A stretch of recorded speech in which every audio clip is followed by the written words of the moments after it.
शरणागत हैं, स्वीकार करो तो जाने। अब हमें पतित से पावन, अब हमें पतित से पावन, सरकार करो तो जाने। प्रभु हम भी शरणागत हैं। प्रेमी जन तुमको ध्याते, तुम भक्ति भाव वश आते। प्रेमी जन तुमको ध्याते, तुम भक्ति भाव वश आते। हम कुटिल हृदय से कलुषित, हम कुटिल हृदय से कलुषित, उपकार करो तो जाने। उपकार करो तो जाने। प्रभु हम भी शरणागत हैं।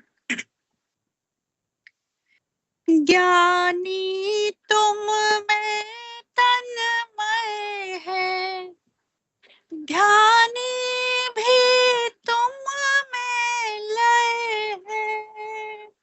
ज्ञानी तुम में तन्मय है, ध्यानी भी तुम में लय है। हम अज्ञानी चंचल चित्त, हम अज्ञानी चंचल चित्त, निस्तार करो तो जाने। निस्तार करो तो जाने। प्रभु हम भी शरणागत हैं। क्या मुख से विनय सुनाए, हम कैसे तुमको भाए। क्या मुख से विनय सुनाए, हम कैसे तुमको भाए। अनगित अपराध किए हैं, अनगित अपराध किए हैं। उद्धार करो तो जाने। उद्धार करो तो जाने। प्रभु हम भी शरणागत हैं। जीवन नैया जर्जर है, पल पल विनाश का डर है। जीवन नैया जर्जर है, पल पल विनाश का डर है। ऐसे एक अधम पतित को, ऐसे एक अधम पतित को, भव पार करो तो जाने। प्रभु हम भी शरणागत हैं, स्वीकार करो तो जाने। उद्धार करो तो जाने, स्वीकार करो तो जाने। जय श्री कृष्ण, जय जय श्री कृष्ण, जय जय श्री कृष्ण। जय जय। क्लासिक दीदी, क्लासिक, बहुत अच्छा। श्री गणेशाय नमः। श्री सीतारामाभ्यां नमः। श्री हनुमते नमः। श्री उमापते नमः। श्री गुरुवे नमः। सब संतन की जय जय। जय जय सीताराम। राधे।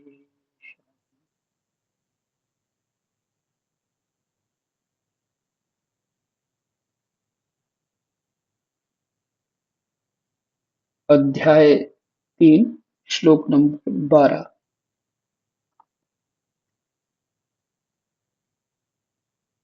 भगवान कहते हैं, यज्ञ से पुष्ट हुए देवता भी तुम लोगों को बिना मांगे ही कर्तव्य पालन की आवश्यक सामग्री देते रहेंगे। इस प्रकार उन देवताओं की दी हुई सामग्री को दूसरों की सेवा में लगाए बिना जो मनुष्य स्वयं ही उसका उपभोग करता है, वह चोर ही है।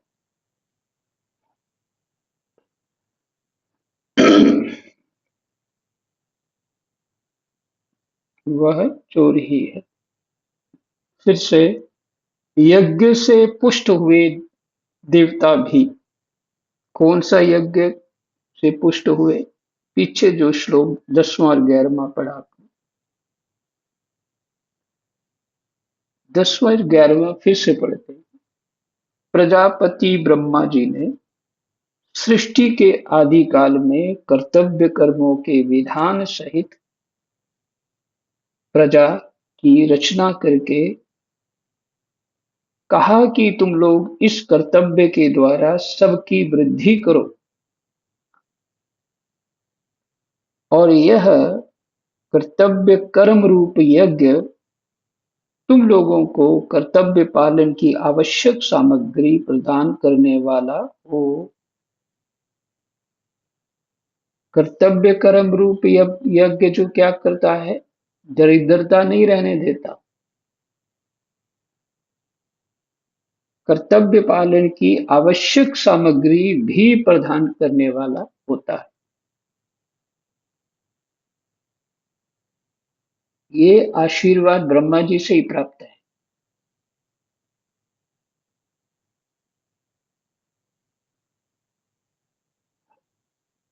राम, इस अपने कर्तव्य कर्म के द्वारा तुम लोग देवताओं को उन्नत करो।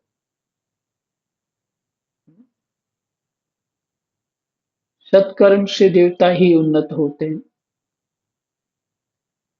और वह देवता लोग अपने कर्तव्य के द्वारा तुम लोगों को उन्नत करें। देवताओं को भी आदेश हो गया।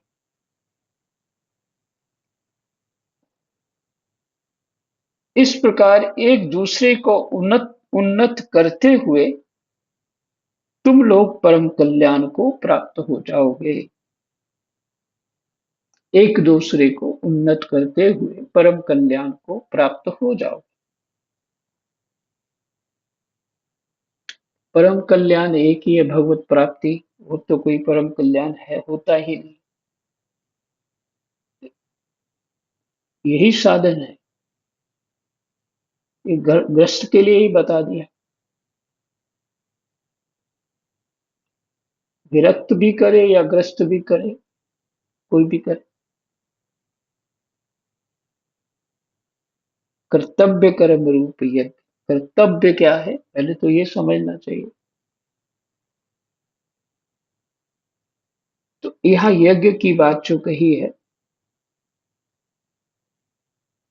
आगे 12वें श्लोक में है, यज्ञ से पुष्ट हुए देवता भी तुम लोगों को बिना मांगे ही कर्तव्य पालन की आवश्यक सामग्री देते रहेंगे। जिसे पितृ प्रसन्न होते हैं, बस तुम्हारी कामना पूरी पूरी करते हैं, उसी तरह देवता भी प्रसन्न होते हैं, तुम्हारी जो सामग्री है, आवश्यकताएं वो पूरी करते हैं, प्रसन्न होकर के। इस प्रकार उन देवताओं की दी हुई सामग्री को, क्योंकि वो प्रसन्नता से उन्होंने सामग्री दी है, तो उस सामग्री को दूसरों की सेवा लगाए बिना जो मनुष्य स्वयं ही उसका उपभोग करता है वह चोर ही है।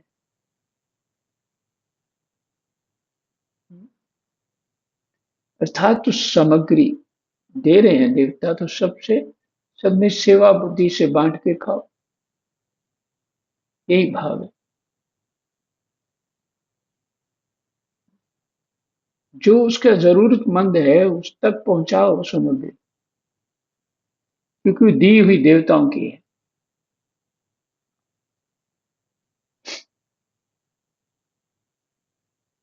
अगर कोई ऐसा नहीं करता,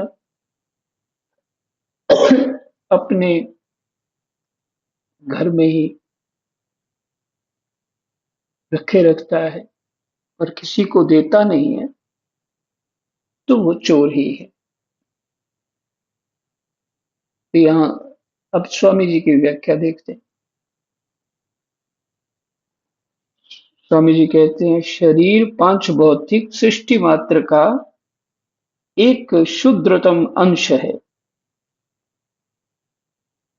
शरीर पांच भौतिक सृष्टि मात्र का एक क्षुद्रतम छोटा सा अंश है।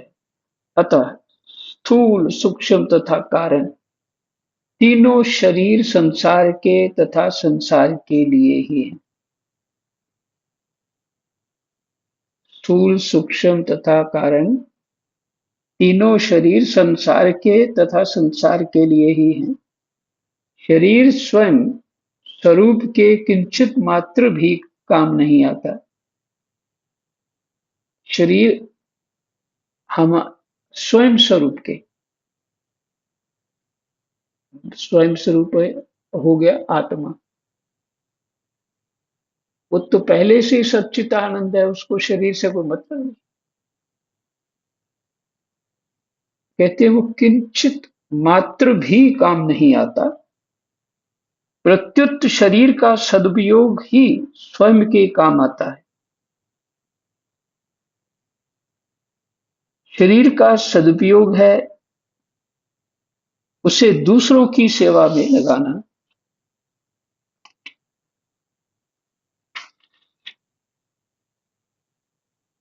सेवा में समर्पित कर देना। जो मनुष्य मिली हुई सामग्री का भाग दूसरों और दूसरों में अभावग्रस्तों को दिए बिना अकेले ही उसका उपभोग करता है, वह चोर ही है। क्योंकि वस्तु किसी की है, वस्तु तेरी नहीं। जो अपने लिए रख रहा है उनको नहीं दे रहा तो चोर है। उससे वही दंड मिलना चाहिए जो चोर को मिलता है। जब भगवान ने ही कह दिया कि चोर है तो फिर तो दंड मिलेगा ही।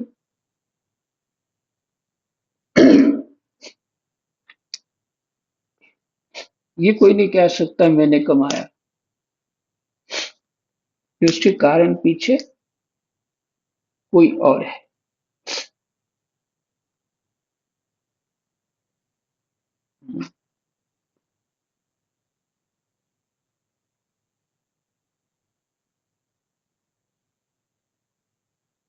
कि शरीर जो है, जिसे स्वामी जी ने कहा पंच भौतिक,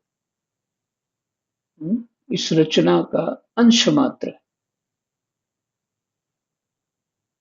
देखो शरीर भी अपना नहीं है, ना स्थूल शरीर अपना, ना सूक्ष्म अपना, और ना ही कारण शरीर अपना।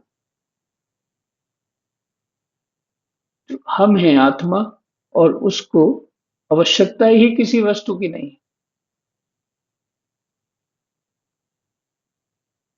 तो ज्ञान से, माने अज्ञान से ज्ञान तक कैसे पहुंचा जाए, तो ये प्रक्रिया बताई उन्होंने कि अगर तुम दूसरे ढंग से अगर इसको विचार करें, अगर तुम रखते हो अपने लिए ज्यादा, तो तुम निष्काम नहीं हो, तुम सकाम हो गए। तो सकाम क्या करता है? बंधन में डाल देता है। अब बंधन में डलना ही तो दंड है, और क्या दंड है? बंधन में डल गया, चोर को दंड मिल गया। और बांट के यथा योग्य जो उसका अधिकार है लेता है, बांटता भी उनमें है जिनको आवश्यकता है। यहाँ लिखा अभावग्रस्तों को बांटता है।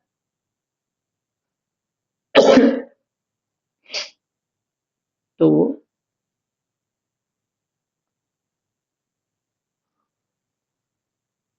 अज्ञान से ज्ञान को प्राप्त हो जाता है,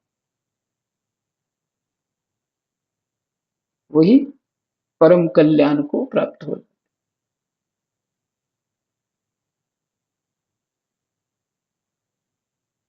यज्ञ शेष 13वां श्लोक। यज्ञ शेषी जो है माने योग का अनुभव करने वाले श्रेष्ठ मनुष्य संपूर्ण पापों से मुक्त हो जाते हैं।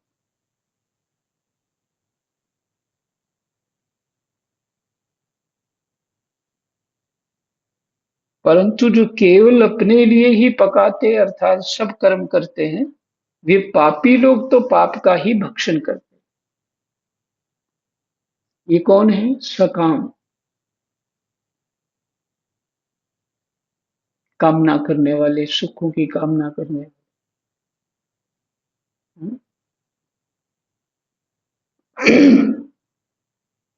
अधिकतर साधु एक दूसरे से मिलते हैं तो खूब एक दूसरे के सेवा करते, एक दूसरे को दंडवत प्रणाम करते हैं, अधिकतर साधु।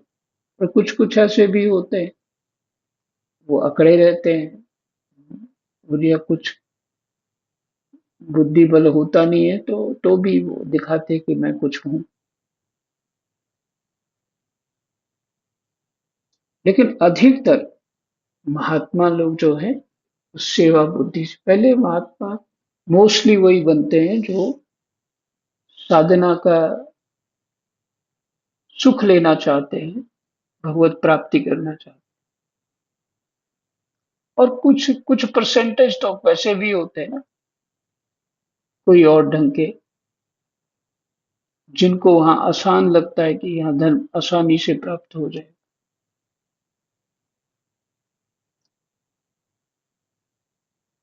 तो यज्ञ शेष शब्द है। यज्ञ शेष क्या है? जो दूसरों को वस्तु दे दी है, उसको उसमें जो शेष रह गई है, वो यज्ञ शेष है। तो इन्होंने स्वामी जी ने ब्रैकेट में लिखा योग। अब ये पक्का कर्म योग हो गया। जो यज्ञ शेष अर्थात योग का अनुभव करने वाले श्रेष्ठ मनुष्य संपूर्ण पापों से मुक्त हो जाते हैं। परंतु जो केवल अपने लिए ही पकाते अर्थात सब कर्म करते हैं, वे पापी लोग तो पाप का ही भक्षण करते हैं। ज्ञान दृष्टि से भी ये उचित नहीं है।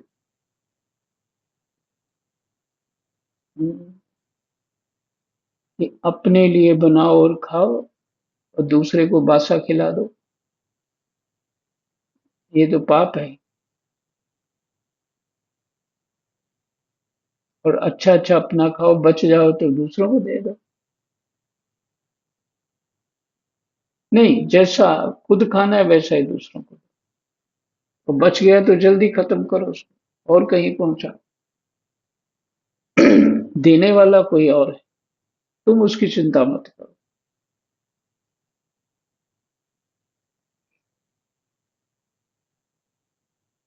तो स्वामी जी की व्याख्या पढ़ लेते हैं 13वें श्लोक की। संपूर्ण पापों का कारण है कामना। वही बात, कामना, सकाम बुद्धि। अतः कामना पूर्वक अपने लिए कोई भी कर्म करना बंधन है, पाप है। और निष्काम भाव से दूसरों के लिए कर्म करना पुण्य है। पाप का फल दुख और पुण्य का फल सुख है। इसलिए स्वार्थ भाव से अपने लिए कर्म करने वाले दुख पाते हैं।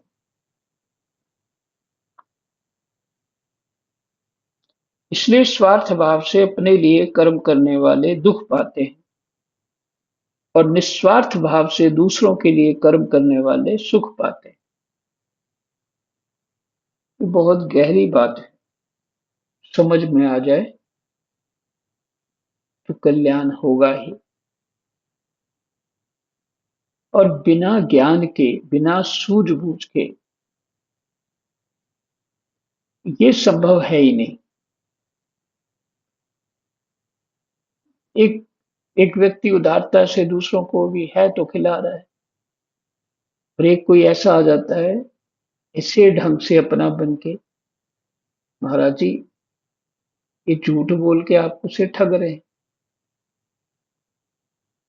ऐसी ऐसी लीला भी देखी है।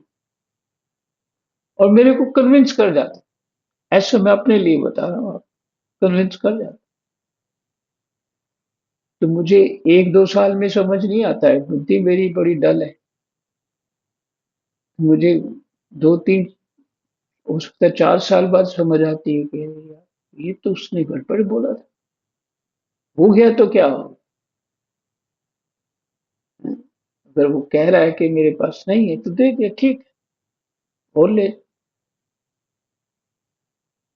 तो इस तरह से जो नमूने होते हैं ना सकामी, ज्यादा हिसाब किताब करने वाले, उनका संग नहीं करना चाहिए। वो बुद्धि को पलट ही देते। मुझे वो बात कहनी चाहिए कि नहीं कहनी चाहिए, वो आप ही सोच लेना, पर मैं तो बोल रहा हूँ। मैं गया था, एक पूरा ट्रेन का डिब्बा, साधु थे हम सब, और रामेश्वरम कथा होनी थी। जिन्होंने कथा करानी थी वो कह रहे थे आप सब चलो तो बहुत अच्छा रहेगा, आनंद होगा, वहां रहेंगे, कथा सुनेंगे और दर्शन वर्शन करके आ जाएंगे। सबने हाँ कर दी, चल पड़े। तो जहां जहां व्यवस्था की तो सब ठीक थे। वहां पे लोग ना, मछली की स्मेल बहुत आती है नालियों से, इधर उधर से मछली की स्मेल आती है। लोग मछली ज्यादा खाते हैं, स्मेल आती रहती नालियों में, स्मेल रहती है ज्यादा।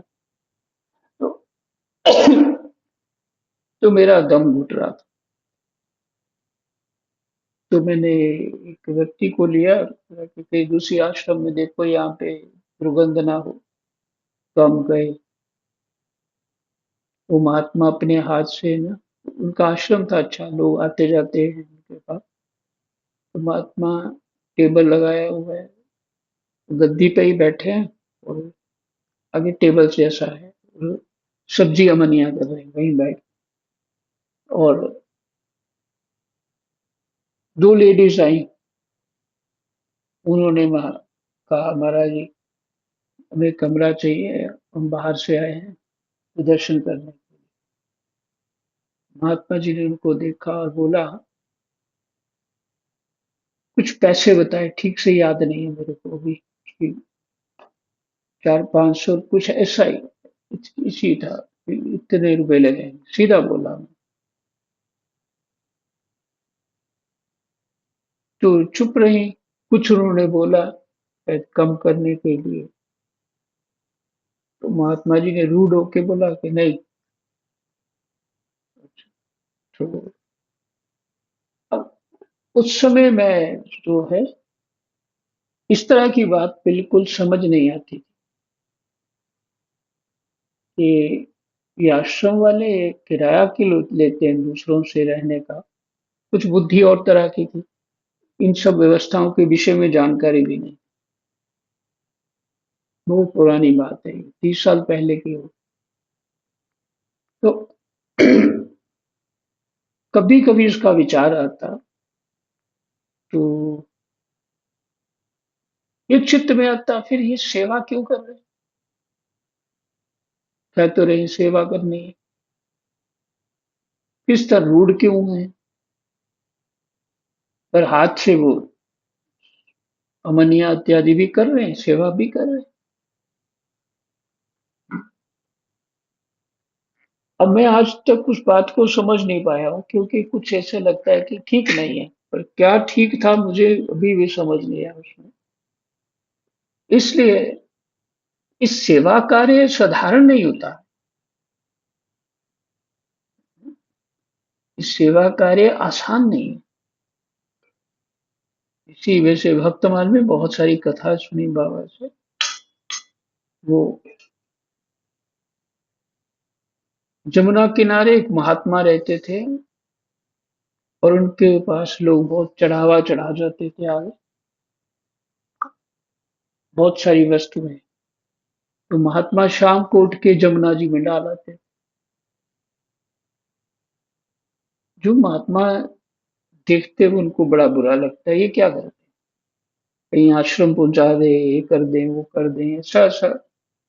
यहाँ लोगों को खाने को नहीं मिलता और ये जमुना जी में डाल।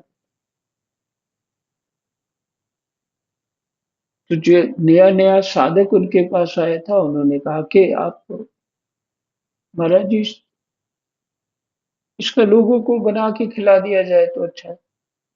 उन्होंने कहा कौन बना के खिलाएगा? कहते मैं बना लूंगा। कहते तेरे से नहीं होगा। तो वो दो तीन लोग थे, उन्होंने कहा नहीं महाराज जी हम कर लेंगे, आप इस आज्ञा दे दो हम कर लेंगे। कहते नहीं होगा तेरे से। तो ठीक है, महाराज जी मान गए और होने लगा सेवा। अब दिन रात सेवा करनी है, कोई ना कोई आ रहा है, जहाँ पे प्रसाद मिलता है फ्री में, वहां तो कोई ना कोई तो आ ही जाता है, और दूर दराज से भी आ जाता है। रात्रि का समय था। एक बार इस काम में 4-5 साल बीत जाने के बाद, अब सेवा करने वाला थक जाता है, ऊब जाता है, बार बार वही काम करना है और कुछ नहीं, वही काम करना है, थक जाता है, ऊब जाता है। गर्मी का भी समय, और दो महात्मा आ गए रात को, महाराज बहुत भूख लगी है, कुछ प्रसाद दो, कुछ भी हो दे दो। महात्मा पहले दुखी होकर बैठे थे, जिन्होंने कहा था कि सेवा हम करेंगे। और गुरु जी ने कहा था तुम नहीं कर पाओगे। तो क्या हुआ, महात्मा गुस्से में बोले था कुछ नहीं। तो बोले बना हुआ कुछ नहीं था, तो बोले मेरे को खाओ, मेरे को भूख लगी है तो मेरे को खाओ। इस पता नहीं क्यों बोल गए ऐसा। तो जो महात्मा उनके गुरु थे, वो साथ में ही, वहां पे बीच में पर्दा सा था टीन का, और साथ में ही वो रहते थे। उनको कान में सुनाई दे दिया ये बात। तो बोले, तुम आके बोले जितनी सेवा अभी तक गई की है ना तुमने, वो सब गई, और सब गई, उसका कोई फल नहीं रहा। अब तुमने सेवा का फल तुम्हारी बुद्धि में ऐसा क्यों आया? तुम्हें तो प्रेम बढ़ना चाहिए था। इसलिए जिसकी बुद्धि में ज्ञान नहीं है, समझ नहीं है, वो सेवा भी करता है तो लाभ नहीं ले पाता है।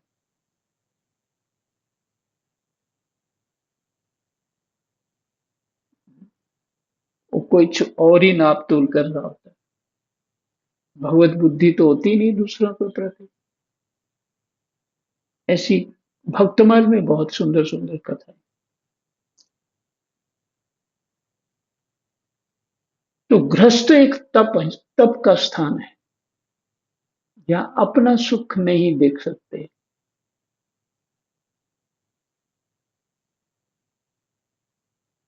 क्योंकि अब बैठे ही हो ना, थक गए, चलो हम थोड़ी देर बैठ जाए, इतने मेहमान आ जाते, अब क्या करो? वैसे ही फौजी की तरह सावधान होकर के उठ के मुस्कुरा करके उससे मिलना। ये ये तप का स्थान है। ये भोग भोग स्थान नहीं है। ग्रस्त इसी को प्रवृत्ति मार्ग कहते हैं। तो खैर, कुछ कथाएं गीता जी के साथ जुड़ती हैं जो सुनी हुई है। भगवत कृपा से 9-10 साल लगभग सुनने को मिला था ये।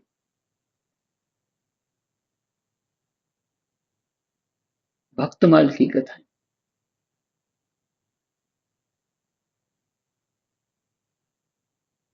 तो जो पाप का फल दुख है, अपने लिए ही रखना, अपने लिए ही बचा के रखना, ये सब करना, जो साधारण गृहस्थी करते हैं, साधारण गृहस्थी करते हैं, हम्म, ये करना जो है ये पाप है। उसे पुण्य का फल जो सुख होता है वो नहीं मिलता, क्योंकि बच्चे भी उसका यही सीख जाते हैं। सबसे ज्यादा क्लोज बच्चों को ही समझाना होता है, ऐसे रहना, ऐसे करना, बच्चे सीख जाते हैं। बच्चों का स्वभाव भी ऐसा हो गया, तो वही फार्मूला उनके माता पिता के ऊपर भी वो लागू कर देते हैं।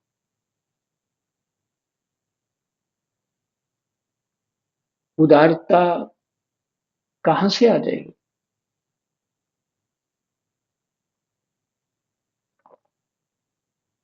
इसलिए कहते हैं माता पिता ही गुरु हैं। विचार ये है कि जो कर्म योग है,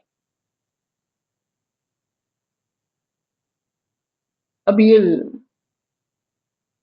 लगता है कि बड़ा कठिन है, पर ऐसा नहीं है। एक बार बात पकड़ में आ जाए, बहुत सरल है, बहुत सरल।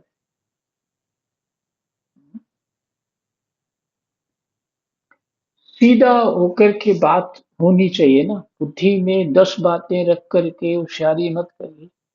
सरल रहिए ना, क्या हो जाएगा? यही कह देगा ना कोई ये बुद्धू है, क्या फर्क पड़ता है? समझदार कोई कह देगा तो कौन सा परमात्मा मिल जाना है।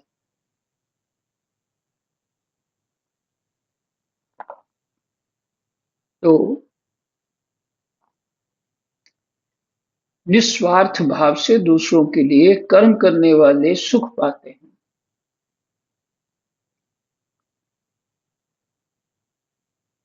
तो अपने धन का उपयोग कैसे करना है,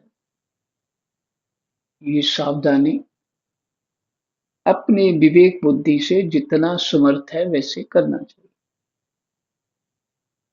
सुना और करने लगे वो नहीं ठीक। सुना और करने लग गए नहीं, पहले उसको समझो, जब योग्यता आ जाए तब करो। सीताराम, समय का पता ही नहीं चलता। जय जय सीताराम। कृष्णाय वासुदेवाय हरये परमात्मने प्रणतः क्लेशनाशाय गोविन्दाय नमो नमः। ये श्लोक कई बार मैंने ये पढ़ा तो, लेकिन आज कुछ ज्यादा ही खुला। चोर क्यों है जीव, है ना? देवताओं का दिया हुआ, देवता तो परमार्थ के लिए ही देते हैं ना। जैसे मैं पीछे कुछ आप सबसे बोला था कि जो विवाह होता है वो अगर अच्छा काम नहीं होता, संसार होता है, तो फिर देवताओं की पूजा क्यों करते हैं? अच्छे काम में ही देवताओं की पूजा होती है। तो वो एक यज्ञ है। वैसे भी दूल्हा को विष्णु रूप मानते हैं और दुल्हन को लक्ष्मी रूप मानते हैं। इसी भाव से उनको देखा जाता है उस समय। तो एक यज्ञ होता है, सबको जो अन्नदान किया जाता है वो यज्ञ होता है। अब उसका रूपक बदलते जा रहा है तो वो अलग बात है। लेकिन बचपन में हम लोग गांव गांव में जब शादियां होती थी तो गांव में हम लोग दूसरे एक गांव से दूसरे घर वो उनको शादी खाने के लिए बुलाते थे। और उस समय दोना और पत्तल होते थे और लोटा अपने घर से ले जाना पड़ता था। इस तरह की व्यवस्था होती थी वहाँ। और जो भी लड़की वालों के यहाँ सब लोग सहयोग करते थे। वो बहुत अच्छा कल्चर, कमाल का था। थोड़े पैसे में सब काम हो जाता था लोगों का। वो बड़े भाव से लोग काम करते थे। तो ये पुण्य भी यज्ञ का काम है, यज्ञ है। गृहस्थ जीवन यज्ञ है। तो यज्ञ तो स्वार्थ के लिए होता नहीं, परमार्थ के लिए। जय जय सीता राम, राधे।